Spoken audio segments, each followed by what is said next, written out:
Our reading this morning, our gospel reading this morning, is the one about Jesus sending the apostles out on mission, and says, take nothing with you. So don't take any extra stuff. And it ends, so they set off to preach repentance, and they cast out many devils and anointed many sick people with oil and cured them. You're with Mission Alive. This is Roger from the MSC Mission Office.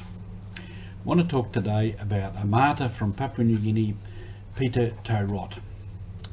His feast day was on Wednesday the 7th, and we were going to celebrate here at the monastery with the Papua New Guinea community from around Sydney that feast day here in our chapel.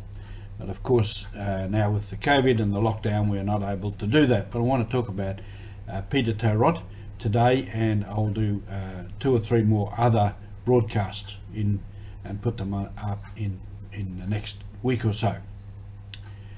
Peter Tairot.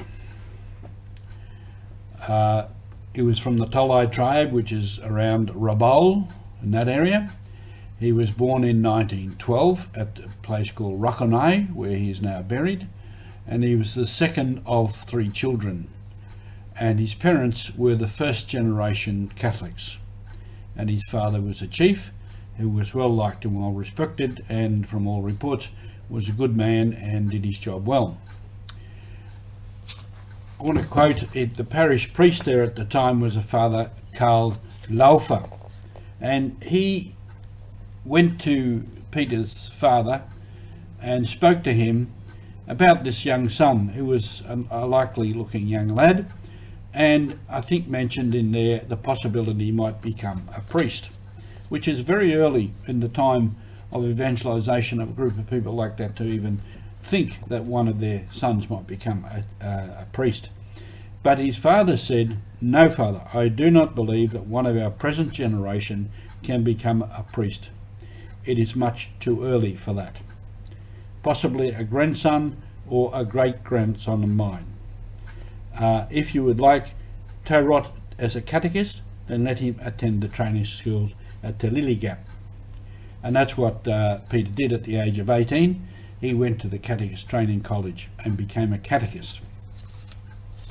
And 3 years later, at age 21, he graduated as a catechist and began his work as a catechist. And his work was, he agreed, as was the custom then, to go anywhere in the mission that he was appointed to work there with the people. And his work included full-time teaching in the parish school, pastoral visitation of the healthy as well as the sick and the dying, catechetical instruction of the faithful at Mass, and of converts in after-school hours. The preparation and leadership of paraliturgies, where Mass could not be available, and sometimes in the absence of a priest, the performance of baptism of babies and dying non-Catholics, the witnessing of marriages, and the care and distribution of the Blessed Sacrament. So Peter was trained for all this and began that work at the age of 21.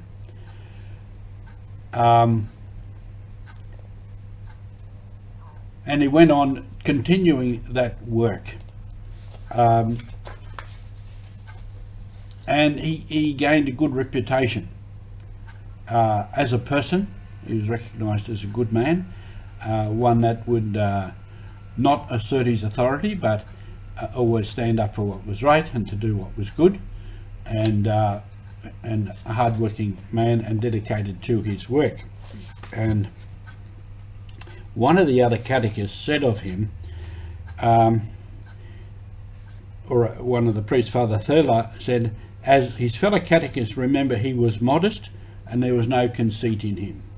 He let the older catechists guide him and accepted their advice, but he outshone all of them and very soon became their recognised leader, even though he was the youngest among them.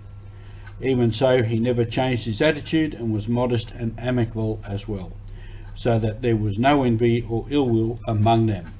So not only was he doing his work for his people, but became leader amongst the catechists and was able to unite them and to bring them together. So he's an example of someone as a person and as a Christian in those early days, example to us all, that we all have a part to play in the church. We all have a part to play in evangelisation, and this is part of our mission. I'll speak more of Peter Tarot over the coming week. Thank you for being with us.